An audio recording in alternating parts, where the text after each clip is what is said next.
May I have your attention for a few moments, please? Cocktails and lunch will be served in 1 hour's time. Will you fasten your seat belts for takeoffs? Thank you.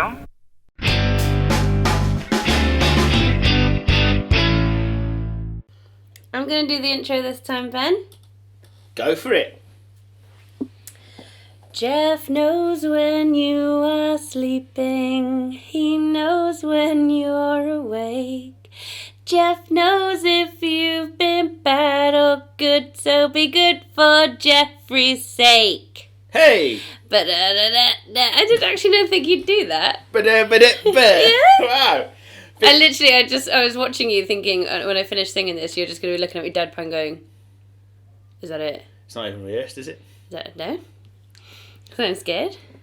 But welcome! Shut up, is my intro. Welcome to the Christmas Jeff Off special! Are you in pain? You fell over again? Yes. Merry Christmas, Victoria. Merry Christmas, Ben. How are you?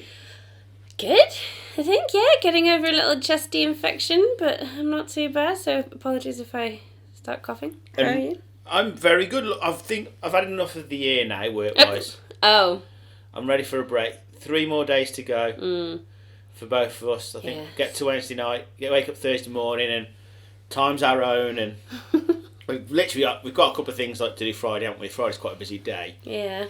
But with the kiddie winkles. Yes, all 3 of them. Can't wait though. It's been a good year. It's been mad. It's been busy. Literally crazy. I mean, we keep going through the memories. Started in Nottingham, is going to end in. You were actually in Telford. We're actually not going anywhere New Year's Eve. But how do we start next year? London. Windsor Castle and London. Yeah. Wow. Hopefully King's in when we go to Windsor. The old castle there. Are you going to pop in and say hi? No, probably not. Okay. Not after watching the recent Netflix series of... Oh, yeah. Meghan and Harry? Meghan and Harry? Both of them. What's it called? Harry and Meghan. I think so. I don't know. Yeah. Yeah, that was interesting, actually. I don't think anybody of it has come out totally looking like it's not their fault. I think it's partly everybody's fault. Oh, yeah. Well, it's like I always say about everything. There's always 3 sides of the story. It's their side, the royal side, and then somewhere in the middle is going to be something resembling the truth. But it does seem, on the face of it, the hard facts of what was being reported about Meghan was just absolutely shocking, so... But we're not here. We're Christmassy. Sorry, yes. Get involved in that. Merry Christmas. No politics. It's Christmas, and one of the traditions of Christmas is, of course, to have a festive drink. So how are we going to start this? Yes. How are we going to start this podcast? Ba-da-bum. Booze reviews. Oh, joined in this time. Yeah. We have a gingerbread. We haven't even had a drink yet. Well, I had some, and then you told me off, so I spat it back in. Oh, so I'm having classy. my regurgitated drink. Gingerbread latte, Irish cream liqueur. Excellent. Cheers. Tesco's finest. Cheers. Oh. I like that.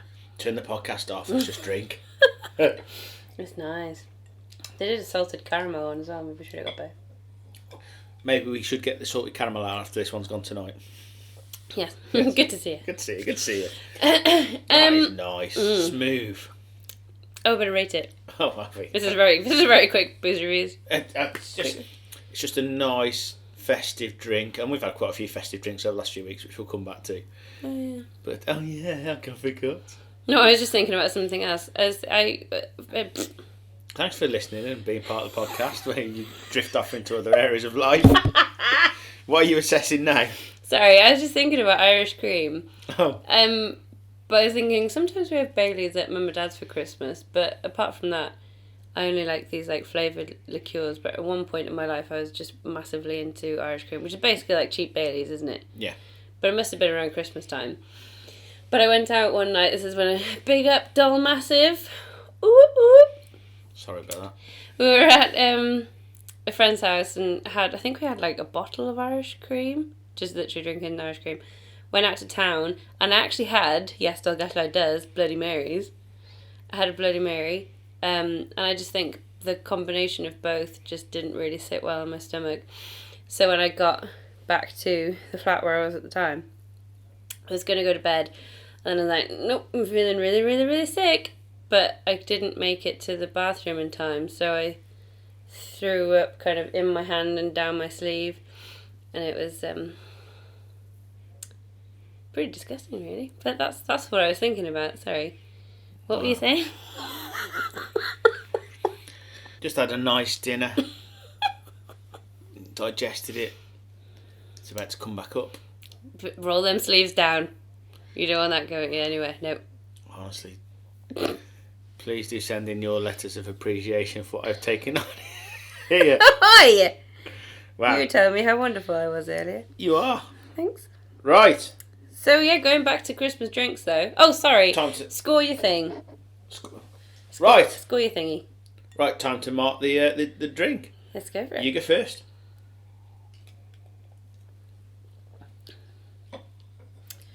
I'm giving it a 9.5. A 9.5. I could drink that all day. No, you couldn't, because you just told me the story of when you tried. So I don't think you can. I'm going to say 9. I feel like you just get very close to me, but want to be a little bit different. Score-wise, you mean? No, generally. Generally, okay. Yeah.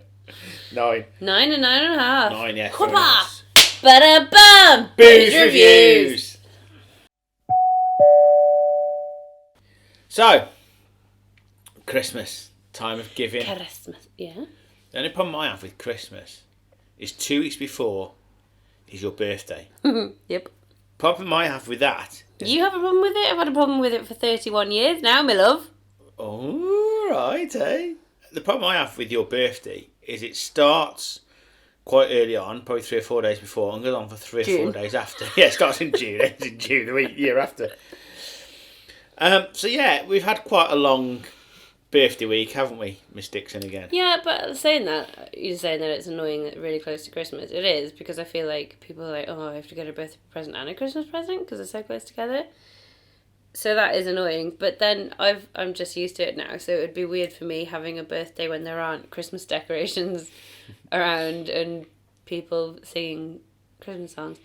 But the one thing I do like about my birthday being in December is that there tends to be things on. Like there's always a Christmas party or a Christmas market. Yeah, you don't really struggle with finding events to go to. There is that, and obviously we had quite a few days celebration for your birthday, each one on its own unique. First night we went to Umai, sushi place in Shrewsbury, lovely food. I love it. We had a few drinks as well. We had a bit of a night out, a few drinks and yeah, a it's bit nice of food. to go out in Shrewsbury actually. It was, yeah. We need to move back to Shrewsbury. Oh, I need to move back to Shrewsbury. You can stay.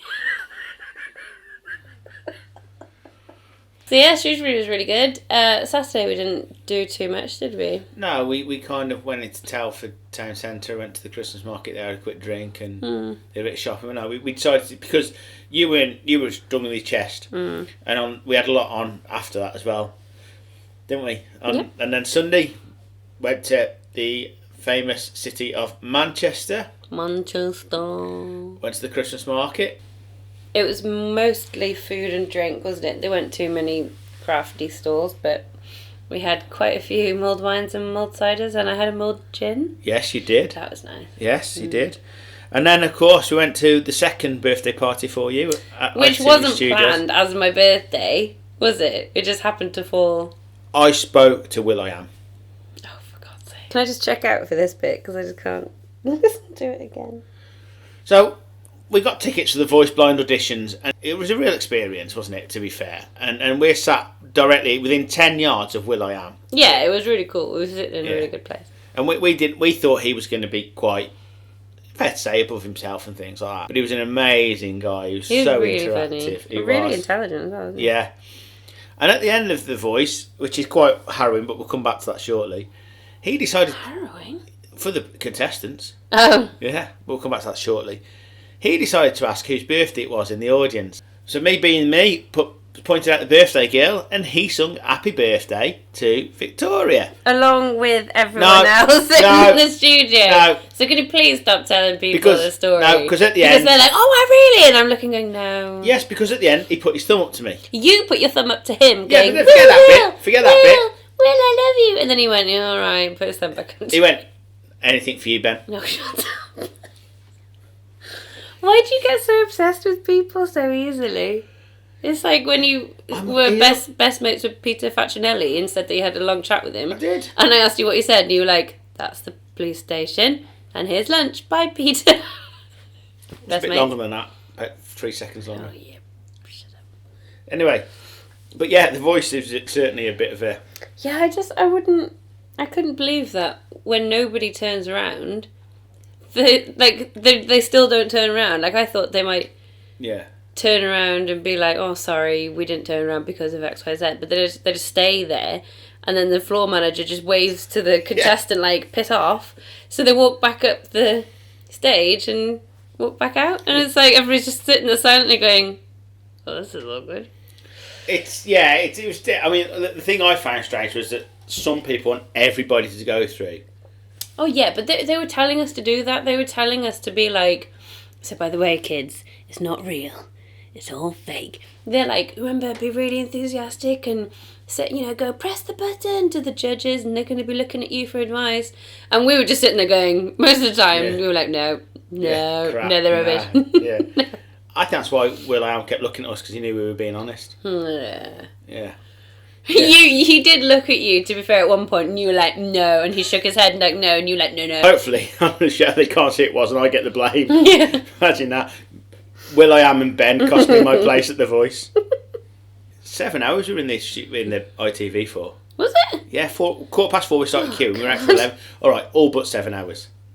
Yeah, there was a nice little bar. There was a bar after security, though, wasn't there? Yeah. So somebody to keep us occupied. Yeah. But yeah, that was cool. And then we went to Dolgellau on Monday. Saw the fam. Lucy came up from South Wales to surprise me, but then she was ill. It seems like everybody's ill at the moment. Yeah, there is a lot around. And then Tuesday we went out with your best mate? Yeah, we went for lunch. It was lovely. And then we went home. And then Wednesday I kind of died and slept a bit. I didn't really do much. Oh, I was on the PlayStation. Yeah. I was working away, you were on the PlayStation, yeah. But no, it was a fantastic birthday and obviously lots Why to do. shouldn't I be on the PlayStation if you're working away? Sorry, do you want me to sit with you and look at you and go, oh, you're so wonderful. Oh, work more. Let me watch you, please. Well, if you could, I'd be grateful. You could piss off. One conversation we had actually on the way to Mum and Dad's on the Monday, which is rather comical, nothing to do with Christmas. But we drove down through Wrexham and then Bala, and I said, Bala, this is where I took my driving test.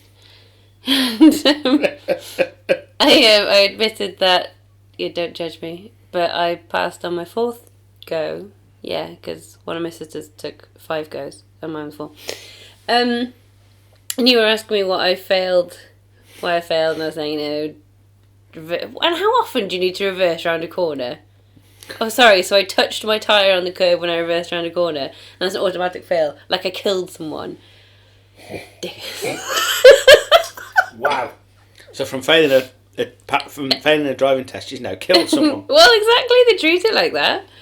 Anyway, and I said to you, and then I was just deep in thought about it, because I still find it very traumatic, the whole experience.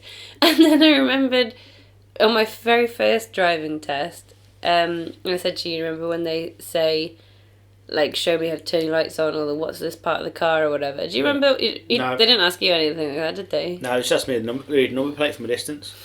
I think they asked me that as well. No, but it was like, or maybe they changed it since the 1930s when you did it. But you're supposed to know how your car works.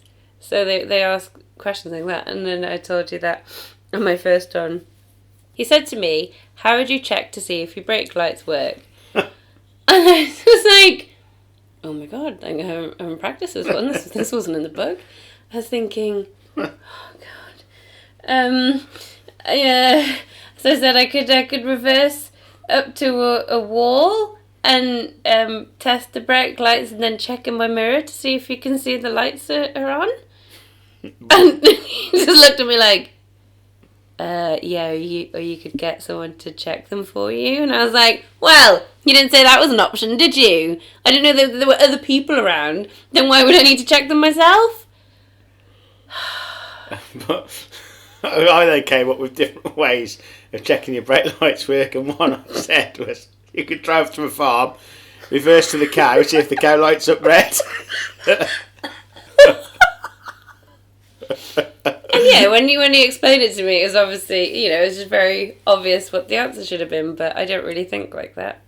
I know you don't, especially after our conversation this morning, which I want to get to. You do. You're not a lateral thinker. No. You're an unlateral thinker. Lateral. Oh, dear me. So we've had a whole conversation this morning around wrapping of presents and getting them to Santa, haven't we? Mm-hmm. Victoria. Yes. I think it was different back in my day as to what we thought went on with Santa and the presents. Yeah. But should we tell people the way we've been brought up and then see which is the right way? I was always brought up with the belief that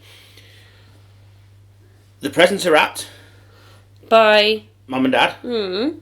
They send them off to Santa, and Santa delivers them. That's the way Christmas works. That's the way the cookie crumbles. That's the way Christmas works. And all the presents come from Mum and Dad and brothers and sisters, aunties, uncles. And like your grandparents and everything. Yeah. Okay, so who collects the presents? Please. No. How do they send them via Royal Mail to Santa? Not this year. There's so many backlogs at Royal Mail. No, Santa collects them. You put them out for Santa and he collects them. He collects them, what, and then flies them around the world and then delivers them again? It makes no sense. He's got elves and everything. And what does that have to do with what you just said? The elves can collect them for him. He's got people. You just said Santa did. Santa. So Santa's institution. Santa Limited. Collect the presents. Yeah. So then, oh god. He brings him on his super sleigh. Super sleigh. So your whole family would buy presents for each other, wrap them all up. Santa collects them, brings them back to you on Christmas Eve. So in that scenario, what service is Santa providing to you? Collection delivery service. When they're already at your house. The presents are already there. But he needs to take them away and bring them back again. So they're well travelled. Let's get some air miles in. It just seems like a waste of energy.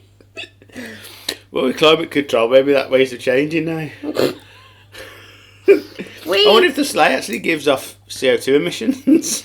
We would have, Santa would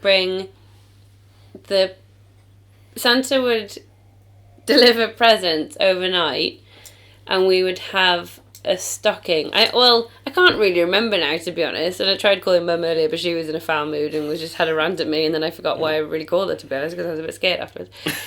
But I think, yeah, we had a stocking from Santa at the bottom of our bed every day when we woke up. Every day. Every day is Christmas. You're not sport, are you? Yeah, my sister's always said I was. At Christmas. But then everything else was like presents from family, but they'd already be under the tree. Like we'd go to my great aunts and uncles and have presents from them and we'd put them under the tree. They don't send them to Santa. They gave them to us. And then, so I don't know what Santa's been doing for your lot, but I think you're bloody scamming him. This is the balance of Santa.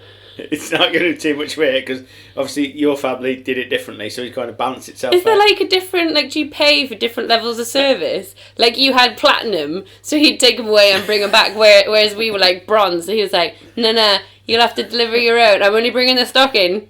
The rest of it, you're going to have to sort out yourself. It's probably cheaper than Royal Mail first class stamp with 95p yesterday. Yeah, true. But then I think... I introduced you today to Norad, the app of Santa delivering presents. So don't tell me. Rubbish they talk on that flipping app. Oh my god. See, we didn't have that as a child. Obviously, Santa magically flies around the world on Christmas Eve and delivers all the presents. I don't think that Norad thing is 100% accurate. And the fact that he makes no stops, yet the present counter just keeps ticking up. It does. Yeah, so how's he dropping down them chimneys, Ben? And then it said Santa lives in a different time-space continuum, whereas it would take, in our time, 24 hours, this is really rather me out, 24 hours for him to deliver the presents across the world, but for him it might be the space of months, weeks, whatever, and all we're seeing is this rubbish CGI of Santa flying around some mountains with some sparkle dust coming out of the sleigh. That is a load of crap. We are setting an alarm for next Saturday. It's only me and you next Saturday until on Christmas Eve until later in the evening when the kiddies come round. Me and you are sitting there watching Santa from I'm not watching that. I'm not. No. I'm going to turn it on and put it on the screen. Why do they have to try and CGI everything? The magic of Santa is that you're like, oh, I wonder where he is now. Not, here he is on my screen. Mum, needs more fags. What? Right. It's just kids these days. No, kids don't smoke. It's horrible. Oh, right. This is one of your problems. You over-evaluate stuff. I mean, not a problem. Last year, I feel like it's everybody else's problem. Last year, our first Christmas together last year, and we traditionally have a day where we spend it to ourselves and Christmas films, etc. Traditionally, because it's happened once. It's happening again Thursday. Mm. But you're then doing health and safety check on Home Alone. And... Oh, see, we didn't really watch. I watch Muppet Christmas Carol every single year because I love it and I love the songs. Other than that, we didn't watch loads of Christmas films that I can remember. But like people watch Home Alone every year, and I just don't get what the hype is. And it was just really annoying me that those guys burglaring the house or whatever they were supposed to be doing were still alive. They got like electrocuted, one had a brick thrown in his face, no cracked skull, and I bounced up, absolutely hunky-dory. Then we just go attack this kid again. How is that a nice Christmas film? I don't understand it. Muppet Christmas Carol, there's poverty, there's strife, there's ghosts, there's learning your bloody lesson and being a better person. Merry fucking Christmas. And also, how did she manage to leave her kid at home twice? I know. Where's social services? Yeah, exactly. Shouldn't be bloody laughing at the pain he's causing other people. We should be worried about him and calling the police. But that's what started the other conversation earlier. I literally just put on, as I call it, a crappy Christmas film, like the Netflix adult crappy film. But then I paused it and I said, so do some kids' parents tell them that Santa, like, do they write their Christmas list to Santa? Santa goes out and sorts all the presents or makes them in his elf slave camp. And then he wraps the presents and they're delivered to homes. Sherlock. So, yeah. So, like, is that why kids have no concept of money? Because they just think, I put my things on a list. Oh, Mum's reading over my shoulder. That's weird. But I'll send it off to Santa, because Santa's going to sort it all out. And then all the presents magically arrive on Christmas Day. Why are you knackered, Mum? What do you mean, your skin? You haven't lifted a finger. Santa's done all of this. You've been sitting there eating your mince pies, crying to Christmas carols.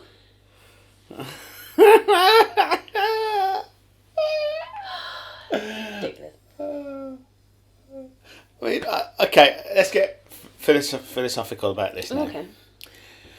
A lot of it is to do with the commercialisation of Christmas. Oh, no shit. Right. Because people can go into Smith's toy store, plug there for Smith's, and it's not difficult to figure out where your presents come from, is it? So you can't say that Santa made them these days, because not a lot's made. Well, why do they still believe that? I feel like kids believe what they want when it suits them. Like, they love the film Elf, and the whole, like, half of Elf is that he's in, wherever it is, making toys in Santa's workshop. Yeah. What's wrong with that? So, where are the toys go? So, hang on. Oh, sorry. Oh, I get it. So, Santa has a contract for B&M.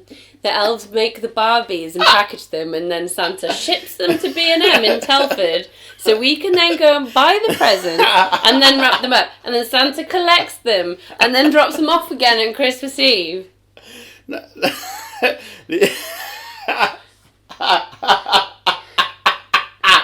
The elves do a lot of the work. Not Santa himself. It's not all about Santa. Yeah, when I say Santa, I mean like... Santa Limited. Yeah. I wonder if it's a UK registered company. Anyway, I'll stop being a Grinch. Carry on. I think Christmas is wonderful for kids. I don't think we should have to bribe them into being good because of the threat of Santa. And if you're thinking about it really philosophically and truthfully, that's not what Christmas should be about. It's not all about the presents, is it?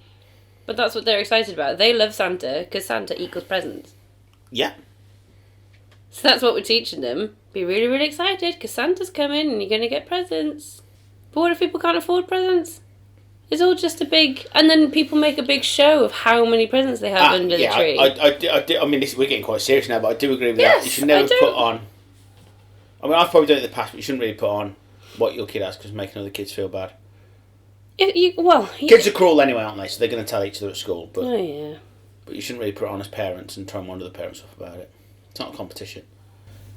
No, I think Christmas... Well, the whole point of Christmas is to remember the birth of Christ, which is absolutely sod all to do with Christmas in 2022, is it? No. Well, I mean, a lot of schools don't do nativities these days, in case of upsetting anyone. I was so surprised about that. In case of upsetting anyone. Such a...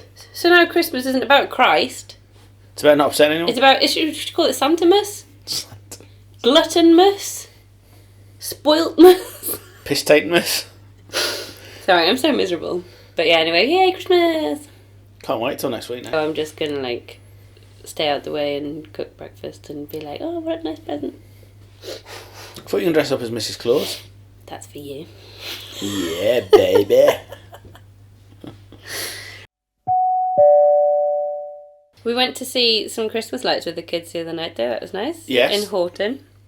Amazing. But you did say something interesting in the car on the way there. Not just this. I do say a lot of things interesting, but just I don't mean interesting by interesting, actually. You'd been for a Christmas meal with one of your clients, so I picked you up. So you'd had a couple of beveraginis. But yeah, you wouldn't stop talking all night. And you dropped a pizza on the piece of pizza on the floor here, landed on your foot and somehow all over your crotch. You're having a great time. Anyway, we were in the car on the way to Horton, and we were talking about you'd been to Christmas Carol night, hadn't you? But I was still dying, so I didn't go. So Georgie said, why was there a KFC mug in your car the other day, Dad? And he said, because you went to KFC after the carol singing. And they know that I hadn't gone anyway, but for some reason you decided to say, yeah, Vicky didn't come with me, so I had loads more room in the car. So you two could have come? Is that what you meant? Because how long have you been thinking about that? I don't know the way I meant it. I can't remember. Because what I meant was, so there's lots of room in the car and you could have easily come. But even if you'd have been there with lots of room in the car, so I don't even know why I said it. Just call me fat. No, I would never call you. Because Vicky the Whale wasn't taking up all the room in the car. I could have a KFC drink. You said it straight after that. No, I didn't. So the fact that I wasn't there meant you could enjoy a KFC? I meant it that those two could have come. They could have come if you were there anyway. Yeah, so I know they could have come it. anyway. It was very rude. Slaughtered. Thanks.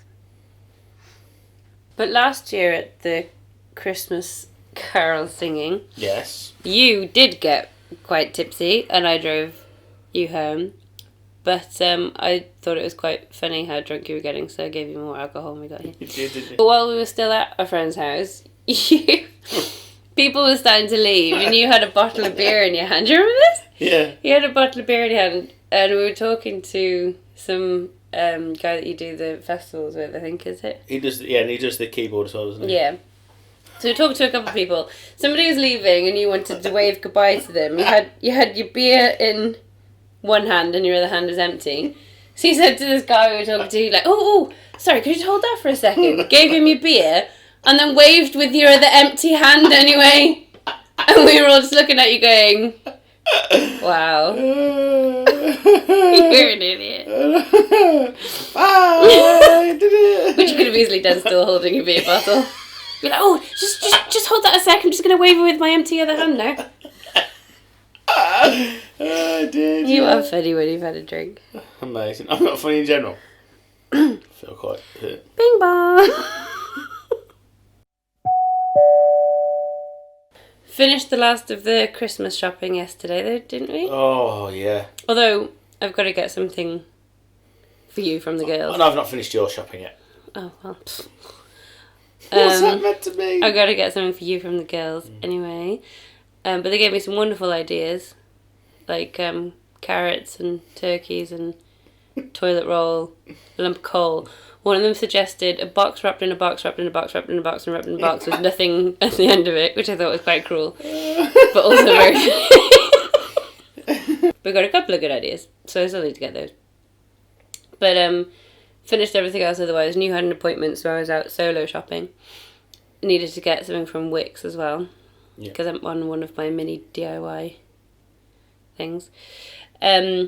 But I got distracted waiting for my collection because they have like the kitchen displays. Yeah. The other day I got really racked off with the movable trolley in the kitchen because I always put it in one place and you move it somewhere else, so it's always just being wheeled back and forth in the kitchen. And we were saying, oh, what could we have instead? Blah blah blah. And you were like, we should just get a new kitchen. So now you've put it on yourself to buy us a new kitchen, haven't you, Ben? Good to see you. Good to see you. He doesn't know it yet, but he has. So when I was in Wix yesterday, I got distracted by these kitchen displays. Got my collection, and then went to walk out. But what I didn't tell you yesterday, when I said I picked up a brochure for the kitchens from Wix, I wasn't planning on doing so, but I walked past the exit and went to walk kind of out the entrance, but obviously you can't go that way, so then I just kept walking and pretended to look around the kitchens, and then just thought, shit, let me just get a brush. So I got my brochure, walked around the kitchens, and then walked out again. But it's good, actually. And now I've designed the kitchen online on IKEA already, which I was very happy about. Yeah, you spent most of the night doing that. Oh, it's good. It's cool, isn't it? Only you could do that, Victoria. So seeing as it has a Christmas special... Yes. And I have been very mean about Christmas so far. Yes. What's your favourite Christmas memory, Ben? Well, I've got two that stick out for me. Ooh, okay. I've told you Only allowed one. I've told you about the one. The first Walkman I ever had. And I had the tape Bad by Michael Jackson with it. Always remember that. And then the second one... What year was that? 88, 89, I would say. Yes, 88, 89. Bad, the album? Yes. Bad was released in 1987. Wow. Oh, that was a long time ago. 1987. Literally, wow, I was a year out. Wow. So anyway, I remember that. Because that was your favourite present that you got. It was a cracking album. Brilliant album. And I must have played it 14 times that day. And I could probably name a lot of the tracks off it, but we're not going to because it's Christmas. And anyway, and then my second one is Falling Off Some Roller Skates. Falling off the roller skate? The top of the drive. I didn't even get to the top of the drive and fell off roller skates.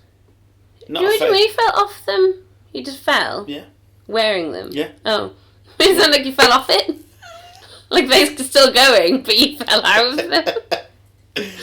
Oh, God. I do. Another one I remember. Oh, sorry about it, taking up the whole podcast on memories. No, I remember coming down the stairs once and there being the worst rat bike in the world, as if I couldn't tell what it was. Oh. You know what I mean? You come down the stairs and there's like a bit of paper put over one side of it. It's like, I wonder what, I'll open that one last because it looks like the big present. I had a bike once for Christmas. And I had a little seat in the back of it. So, remember I told you the other day, I had a little baby doll, but not like Annabelle, like it didn't do anything, it literally just was a baby doll.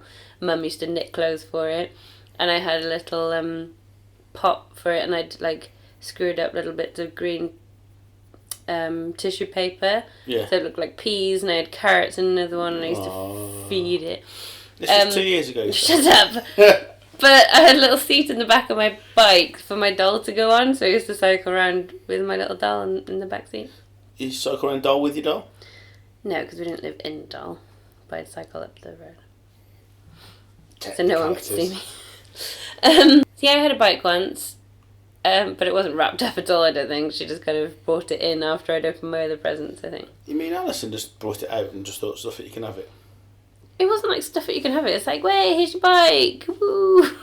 Bling, bling. That sounds like and I kept riding it round and round and round the house. And I think there was a mouse in the house that year. And we were all like getting really racked off by this mouse because we couldn't catch it. But what about the cat and hat? Could the cat and hat catch the mouse in the house?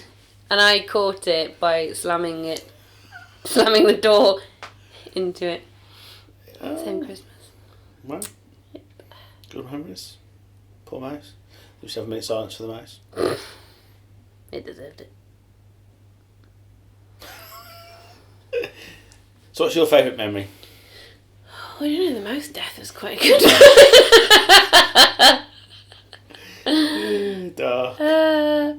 My favourite Christmas memory. I got a couple of funny ones though. There was the one, we were talking about this the other day as well, when Lucy, my sister, had, we think, pleurisy. So she was very, very ill, and did she say she was 15? Yeah. So I was 8. And I'd got a brand new Furby for Christmas, and it was a stripy black and yellow one. And it was absolutely amazing. And I loved it. There's a pub across the road, and there was like a Christmas do on there. Must have been, it was either Christmas Day or Boxing Day. But we'd all gone over there, but Lucy didn't because she was obviously really ill, just on the sofa. And then I, being 8 years old, crossed the main road by myself, which is quite a busy road, to go back to the house to make sure Lucy wasn't playing with my Furby, because I was just beside myself thinking that she was playing with my toy. And was she? No, she was literally just dying on the sofa. But at least you knew. Yeah, I could get my eye on it. I've got a simple question. Why didn't you take Furby to the pub? It would have solved things, but I don't think I was allowed to. Oh. There was one Christmas where one of my great aunts, I think, had got me, I don't even know how to explain it. I think I've tried to find a picture before for you, haven't I? Yeah. Made of like wood strips. It was like a cockerel figure. Are you looking at me blankly? Do you know what I'm talking about? I remember it, but carry on. You remember what? The conversation. You don't remember what I'm talking about? No. Like this. Yes, you did. Yes, I remember now. It's made of like all natural materials, isn't it? Yeah. It's like bits of. How would you describe it? Shaving. It's like grass or. It's got a grassy ass. I don't know how you describe it. Anyway. Straw. Maybe straw. Yeah. So anyway, I was about 9. Yeah. So being the terror that I always have been, I threw it in the fire. The cock was burning. It was a fun Christmas memory. Threw it in the log burner. Do you have any pleasant? Quite dark I am a dark person. yeah. You burnt a cock. Roll. Might have been a hen. I think I even had a squirrel one at some stage as well. I don't know why I kept getting these. That wasn't a real squirrel. It jumped on the fire. What about family parties? Did you have parties? People come around at Christmas or? Oh God, no. Oh God, no. We're not a very peoply family. We'd have. Normally Christmas Day it would just be all of us, and then Boxing Day my grandparents and my aunt would come round.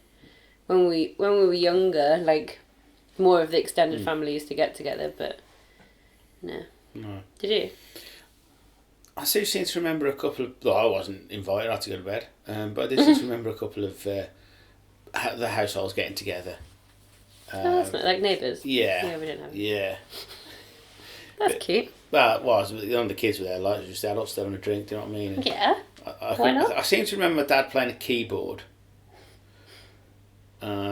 For some reason, but yeah, I don't know whether it was Christmas or New Year or Boxing Day or something. I couldn't announce the day. Christmas Day was very traditional. It was just us. It was very much a mum, dad, 2 kids scenario. Christmas Day, Boxing Day, we used to have the leftover meats, mash and pickles. Ooh. And we used to watch Kickstart. I don't know if you remember Kickstart, the motorbike competition where they used to go over motorbike. Really? Yeah. And so it was that, and then football was on in the afternoon, because it's a big sporting day, Boxing Day. And then I always think, I quite like up to Boxing Day, and after Boxing Day, it just everything goes for me. It's almost like... I feel even Boxing Day, you're like, it's kind of in a bit of limbo then. You're like, it's not Christmas anymore, but I feel like I should still be Christmassy. But you just don't really know what to do you? It's kind of like... Boxing Day's a bit different for me because a lot of sports, the King George VI race, there's the football, etc. So yeah, but that's what, from the, like I say, whether it's Boxing Day or the Tuesday or the Tuesday, whether it's Boxing regardless Day, of when Christmas falls, it's right. the Tuesday. Whether it's the Boxing Day or the day after, it just feels like that's the end of it. We're not big New Year fans.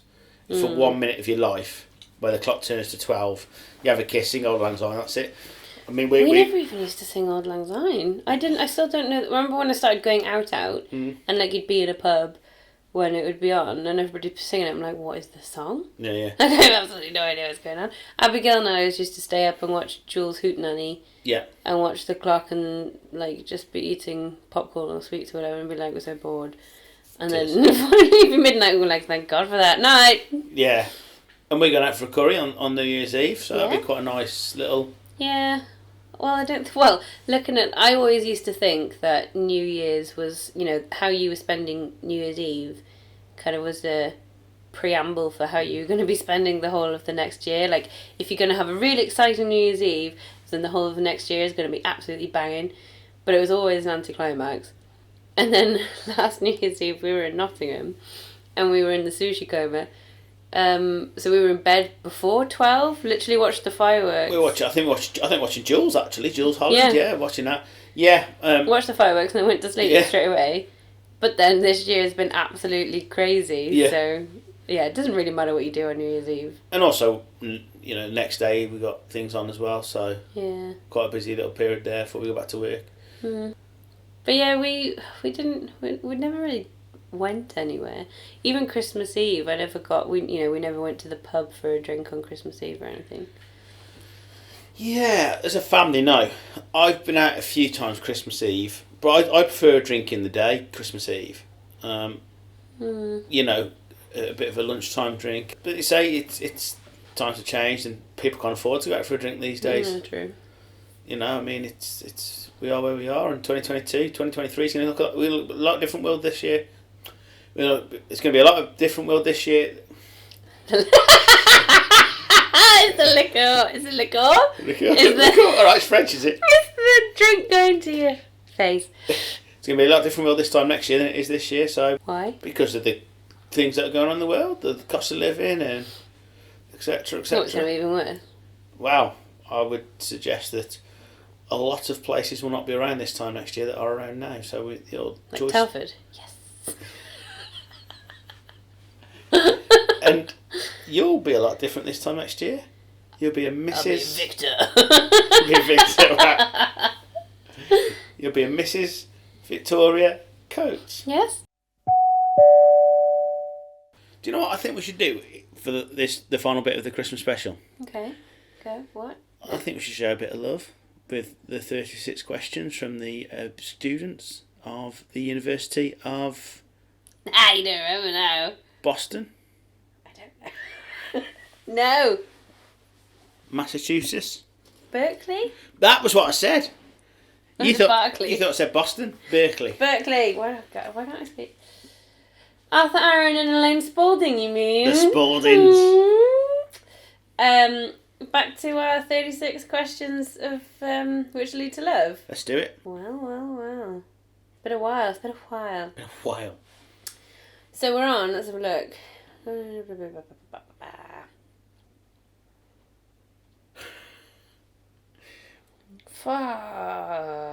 God, these are getting deep.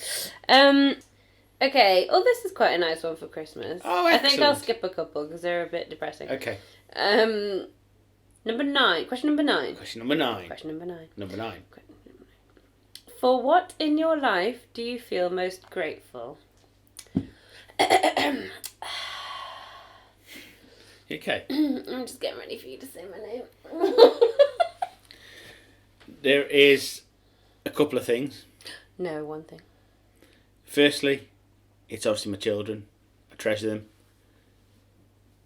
And I now think they've got... No, wait there, because... No, come back! No, come back! Come back! Well... Firstly... Say me or I'll hit you. Go on. No, because... Just let me do the whole thing. First, it's my children, because obviously bringing new life into the world, and I think I try and teach them the right way and the way to go about life. But secondly, and perhaps more poignantly, it is meeting you when I did, and you coming into the kids' life and teaching me a lot. I've never been tested so much in all my life as you test me mentally, which is great, because it's great. Which is great. Because it's great. But also what you do for the children. You are an amazing person in general. You're wild, you're wacky, you are amazing, and I'm grateful for meeting you when we did, because it was the right time, it was the time to do it, and you have made 2022 one of the most special years of my life, and I wouldn't change anything we have done. I don't remember half the stuff we've done that much, but I wouldn't change anything we've done, and I thank you for what you've done for me and the children as well, because when you took me on, like I'm this mental case, yeah. When you took me on, you took on my children, you've took them to your heart, and it's been amazing. And the times we have had will never ever, and hopefully 2023, if it's half as good, it's going to be wild as well. But honestly, that's why I said the children first. How am I going to top that? We'll put yours first. Aww. You're going to make me cry? What was the question?